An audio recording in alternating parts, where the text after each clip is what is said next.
Hey guys, Colin with Frontier Golf Carts here. Just wanted to say congratulations for your purchase of a new Frontier electric vehicle. Today, I'm going to walk you through all of the information that you need to know as a new owner of one of these awesome golf carts. We're going to talk about charging, operation, maintenance of the vehicle, and then of course moving forward, if you ever have any questions that pop up, don't hesitate to reach out to us. Always happy to talk to our customers and answer any questions you may have. The demonstration vehicle we've got today is this beautiful Silver Thunder 6 here, although all the information that I'm going to go over here is really going to be the same regardless of configuration of the vehicle. So whether you have a 6-seater like this, a 4 forward facing, a 2+2, or even a 2-seater setup for golf, really most of this information is going to be the same. So first of all, we're going to talk about operation of the vehicle. We're just going to start in the front and work our way back. First of all, if you want to put up your windshield, you're just going to fold it up. Use this little rubber clip, put that around the roof strut supports there. And then if you want to put the windshield back down, just pull that off, put it back down. Right here on the side of your dash, you've got your key switch. We're going to turn that on. You're going to see, first of all, the vehicle's equipped with all LED lights. Anytime it has power, you're going to have your daytime running lights on. When you want to turn your low beams on, just twist this turn signal stalk all the way to the front there. That's going to turn your low beams on. And then to turn on your high beams, just push this back towards the back of the vehicle. You'll hear a little click. That's going to turn on your high beams. If you want to turn off your headlights, just rotate that back towards the rear of the vehicle. Your turn signals are going to work exactly like you would expect them to. You're going to have turn signals both on the lights on the body, right here, as well as in your mirrors, both front and rear. And then you've got your lights in the back too, which is going to be sequential. Looks really cool. The only thing that's going to be a little bit different, unlike an automobile, after you complete your turn, it is not going to automatically turn the turn signals off. However, if you do accidentally leave them on, there's a timer. After about 30 seconds, they're going to turn off. But you will need to return them to the middle position in order to use your turn signals. Right here next to the key switch, you're going to see a couple of things. This right here is your locking high speed and low speed switch.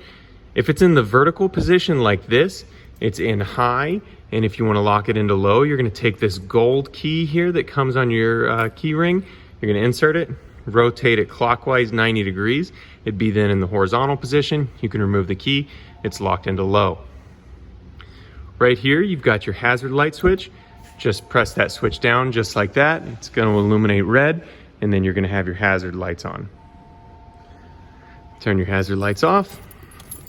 And then on either side of the dash, you're going to have your locking doors here.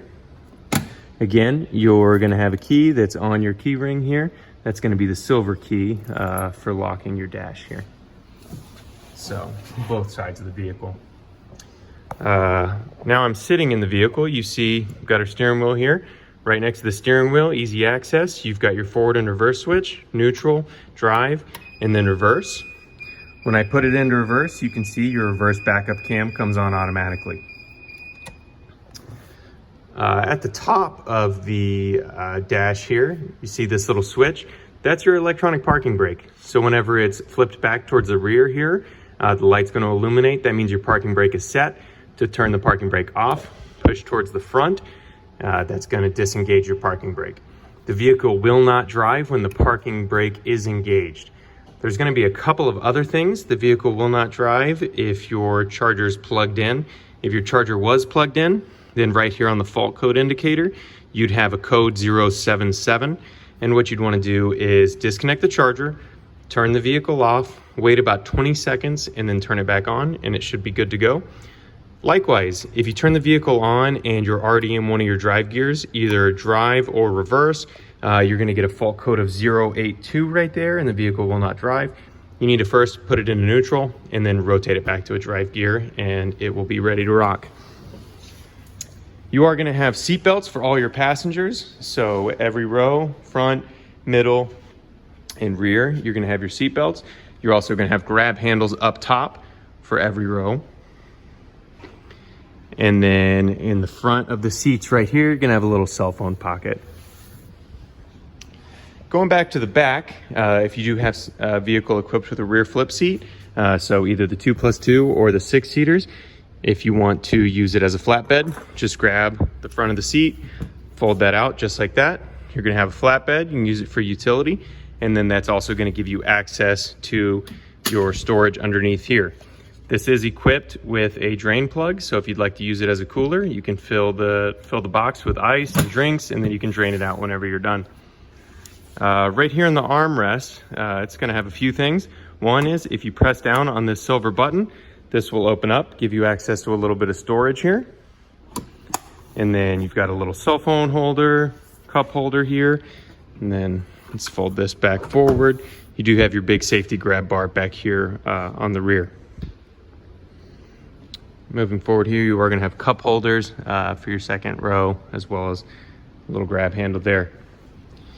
That's really gonna be it for operation.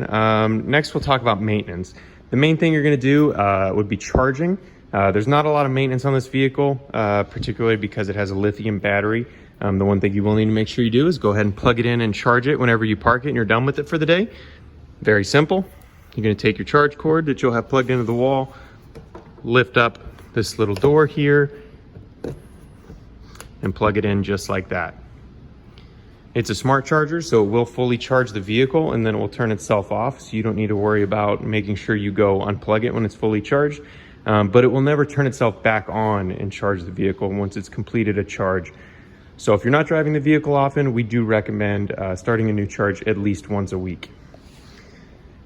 The next thing you'll need to make sure is that you keep your cart aligned properly and having the proper tire pressure in your tires. All of your tires are going to be indicated on the sidewall of the tire what the pressure is supposed to be set at. This tire in particular, for instance, is supposed to be 20 PSI. And then as far as alignment goes, occasionally you're gonna need alignment. And in particular, if you ever hit a curb or big bump, you can knock your cart out of alignment pretty quickly. Whenever you wanna do an alignment, you're gonna see your steering rack right here. What you're gonna do is, this is a jam nut. You're gonna loosen that jam nut, and then that will allow you to put a wrench right here on this portion, and then you can rotate that either clockwise or counterclockwise, and that will make adjustments to your tire, rotating it in or out. What we recommend is park the vehicle on flat level ground, make sure that you've got your steering wheel straight, and then work your way to the front of the vehicle. Make those adjustments, try to align the front of your tires, your front tires to be in line with your rear tires.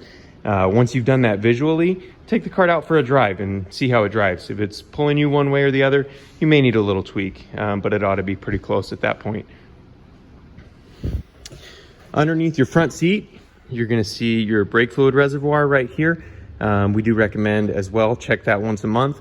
Probably not something you're adding fluid to often, but you wanna keep an eye on it and make sure that you do have fluid in there. Underneath your rear seat here, or your middle seat, that's where your lithium battery is gonna be, right there. Again, it is a totally maintenance-free lithium battery. It's not like the old school lead acid batteries where you have to check the water all the time. Again, all you need to do is make sure that you charge it whenever you park it for the day, and ideally start a charge at minimum once a week. I'm gonna go ahead and disconnect this charger here and work my way to the other side of the vehicle. If you know you're gonna be gone for a while and not driving it, the battery manufacturer recommends turning the battery off if you're gonna be gone for more than 5 days. Over here on the passenger side of the vehicle, you can see this button. If you're gonna go on vacation, just turn that button off. I know I'm gonna be gone for more than 5 days. It's gonna shut off power to the vehicle.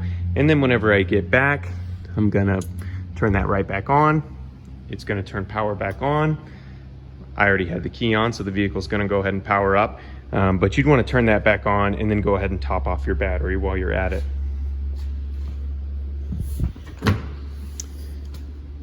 That's really gonna be it as far as maintenance of the vehicle. You know, it's always a good idea to keep an eye on things. If something, you're driving the vehicle, you think something needs to be checked out, certainly get it in for service. And then we do always offer an annual service as well that we recommend our customers get their vehicle in. Just stay on top of things, make sure the vehicle's operating properly for you. So again, just to summarize, I've gone through everything that you need to know as far as maintenance, charging, operation of the vehicle. Again, if you do have any questions that pop up, certainly reach out to us. Happy to answer any questions. Thank you so much for your purchase of a new Frontier electric vehicle, and congratulations. Enjoy.